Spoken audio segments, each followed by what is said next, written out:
Halos 2 buwan ng patay itong ating kabayan pero ni hindi man lang daw umano ito ibinalita sa mainstream media.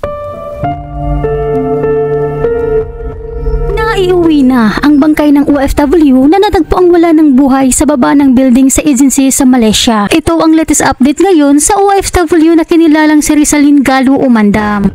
Pero bago tayo magpatuloy, huwag kalimutan i-like, share, subscribe at pahit na rin ang kampana for more upcoming videos. Salamat! Halos 2 buwan ng patay itong ating kabayan pero ni hindi man lang daw umano ito ibinalita sa mainstream media. Ito ang binitawan ngayon ng pamilya ng OFW na si Rizalyn Galu Umandam. Kung inyong matatandaan, namatay si kabayan noong January 10, 2025. Pero nitong buwan lang ng Marso at 3 ng kasalukuyan, naiuwi ang kanyang bangkay sa Pilipinas na walang hustisya na nakuha. Kaya't matindi ang galit ng pamilya sa Michelangelo Agency at sa tie-up nitong agency sa Malaysia na Innovate Agency. Sa mga hindi nakakaalam, si Rizalyn Galu Umandam ay isang OFW kasambahay sa Kuala Lumpur, Malaysia.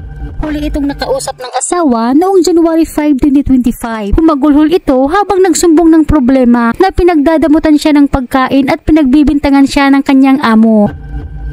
Lumipas ang mga araw, hindi na umano ito nakausap ng asawa hanggang sa nakatanggap na lang sila ng balita na patay na umano si Rizalyn Galu Umandam. Ito daw ang salaysay ng staff sa Malaysia na isa ring Pilipina.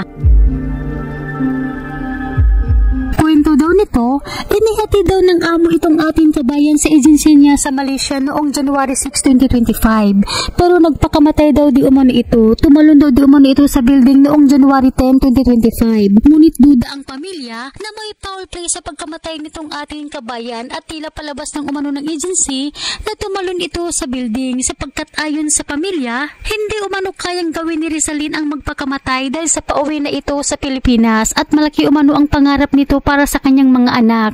Gusto umano nitong iparana sa kanyang mga anak ang hindi niya nararanasan noong bata pa siya. At ayon pa sa post ng kapatid, marami umanong pasa ang katawan ni Rizalyn. May pasa umano ito sa gilid ng mata at tanggal pa umano ang 2 ngipin sa harapan. Kaya't nasabi ng pamilya na hindi umano sila papayag na hindi makuha ang hustisya. Hindi umano sila susuko hanggang sa makamit ang hustisya kahit na nakauwi na sa Pilipinas ang bangkay nitong ating kabayan. Ipagpapatuloy pa rin umano nila ang kaso hanggang sa managot ang dapat na managot sa pagkamatay ng kanilang mahal sa buhay na si Rizalyn Galu Umandam. Sa mga nagtatanong po kung nakauwi na ba si ate, yes po, nakauwi na po si ate dito sa Pilipinas ngayong araw lang po.